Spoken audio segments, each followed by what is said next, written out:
Histoire de grenouille avec une canne blanche. Et qu'est-ce que c'est que ça que c'est? Eh bien, c'est un podcast avec des personnes déficientes visuelles qui se prennent pour des grenouilles, quoi. Ah, intéressant. Eh ben oui. Et des grenouilles qui vont vous raconter des tas d'histoires qui donnent à réfléchir, mais qui vous feront aussi sourire. Ah oui, ça, on y tient. On y tient à ce que vous apprenez plein de choses, mais en vous amusant, quoi. Ben oui, joyeux comme une grenouille. Allez, bondissez. De quoi va-t-on parler alors? On va parler de tout ce qui nous touche, qui nous émeut, qui des fois nous attriste, mais comment on rebondit pour en rire, et puis qu'est-ce qui nous fait rire aussi. Donc, de la canne blanche, des anecdotes drôles dans la rue, au restaurant, de la vie quotidienne, comment on peut rebondir quand on est handicapé visuel, tout ce qu'on fait comme activités diverses et variées, chez nous, ailleurs.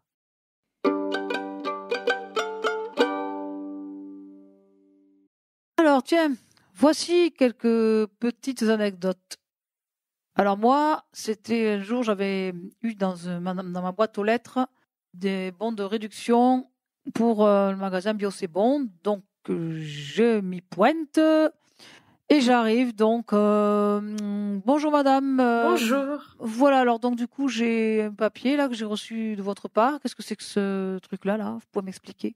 Ah, c'est un bon de réduction pour acheter des produits chez nous. Ah, d'accord. Ben, écoutez, il y a quelqu'un qui peut m'aider? Ah, vous avez l'ascenseur là, hein? Ah bon? Ah, d'accord. Bon, oui, au revoir alors. Bonne journée. Oui, Alice, mais alors, pourquoi on te dit prends l'ascenseur? C'est parce que tu t'étais trompée d'étage?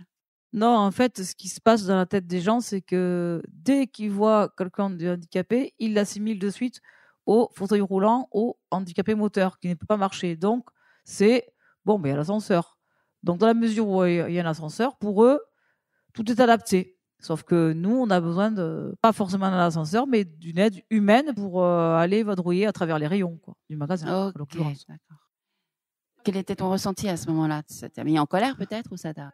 Ben, mon ressenti, oui, en colère, et puis ça me met toujours dans une certaine tristesse et dans un certain désarroi, parce qu'on se dit, mais mince, depuis tant d'années que on parle de handicap, de loi sur le handicap, sur l'égalité des droits et des chances et compagnie, et tout ce qu'on veut, on en est encore à ce stade-là, d'ignorance, quoi, voilà. D'accord.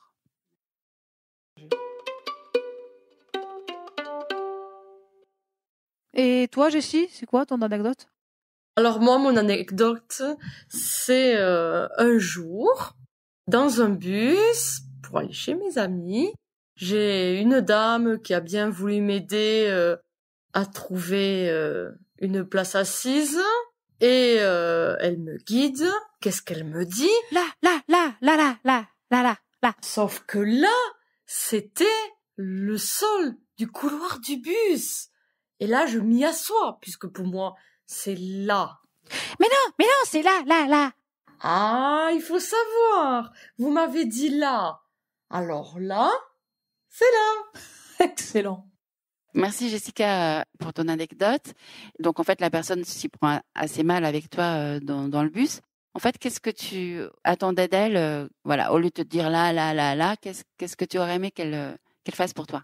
J'aurais juste aimé qu'elle ait un vocabulaire un peu plus précis, un vocabulaire de base, hein, pas besoin d'aller plus loin, hein. Elle aurait pu dire à gauche, à droite, tout droit ou derrière vous, vraiment des endroits compréhensibles tout de suite pour nous, parce que là c'est un terme vraiment générique. Il y a plusieurs possibilités là, ça peut être devant nous, D'accord. derrière nous. Par vos différentes anecdotes, on voit quand même que les valides sont assez impoli en fait, ou manque de bienveillance. Qu'est-ce que vous pourriez reprocher en général justement aux valides? En fait, le gros problème qui se passe, c'est que les valides ont peur du handicap visuel parce que pour eux, c'est le pire qui puisse arriver. Pourquoi, j'en sais rien, mais c'est le pire qui puisse arriver.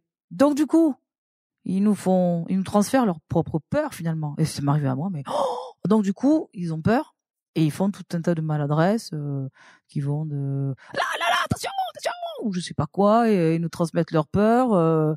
Ils n'arrivent plus à trouver leurs mots certainement, et on en arrive à l'anecdote de Jessica dans le bus.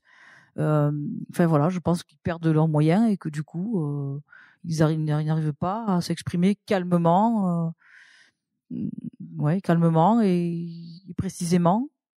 Puis voilà, ils ont tellement peur qu'ils n'observent pas aussi, parce que s'ils observent tant soit peu ce qui se passe, ils voient que bon, on fonctionne différemment. Je sais pas, on va aller effectivement toucher les murs, toucher le bord du trottoir avec la canne pour nous diriger, mais ça veut pas dire qu'on va aller se fourvoyer dans la rue, dans l'avenue Saint-Exupéry, se faire écraser par les voitures, quoi. Ben non. Et du coup, voilà, il manque beaucoup d'observation aussi, quoi. Et j'ai remarqué que, je sais pas, il y a 15 ans en arrière, les gens étaient plus observateurs. Maintenant, passez-moi l'expression, mais les valides, mais c'est triste à dire ce que je veux dire, vous êtes devenus cons, je sais pas. Est-ce que c'est ce monde de l'image qui a abruti les gens à ce point-là? Je sais pas, il y a vraiment une... C'est peut-être aussi l'histoire des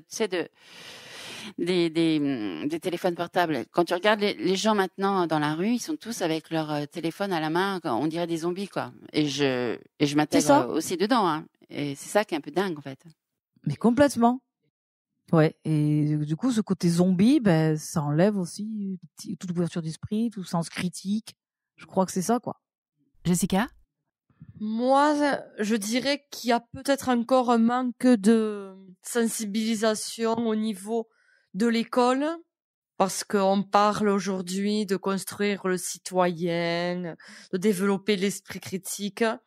Justement, il y a de la sensibilisation au handicap en général, pas forcément au handicap visuel, mais voilà, à la différence, et faire comprendre aux jeunes d'aujourd'hui que on fonctionne différemment, comme a dit Alice. Donc déjà, pour moi, ça passe par l'école, mais ça doit passer aussi par les parents. Mais est-ce que les parents ne sont pas comme leurs enfants, voire pire? Je pose la question. Alice? Les médias jouent un grand rôle, puisque les gens s'informent quand même par les médias, bien sûr les réseaux sociaux aussi, tout ça. Et là, il faudrait que les médias s'emparent du sujet et fassent des véritables émissions en première partie de soirée où vraiment ils nous interviewent de manière approfondie pour sensibiliser le public, quoi. Enfin, je sais pas, parce que là ça manque cruellement, quoi.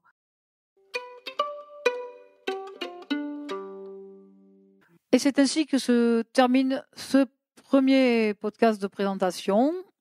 Nous vous attendons au prochain épisode.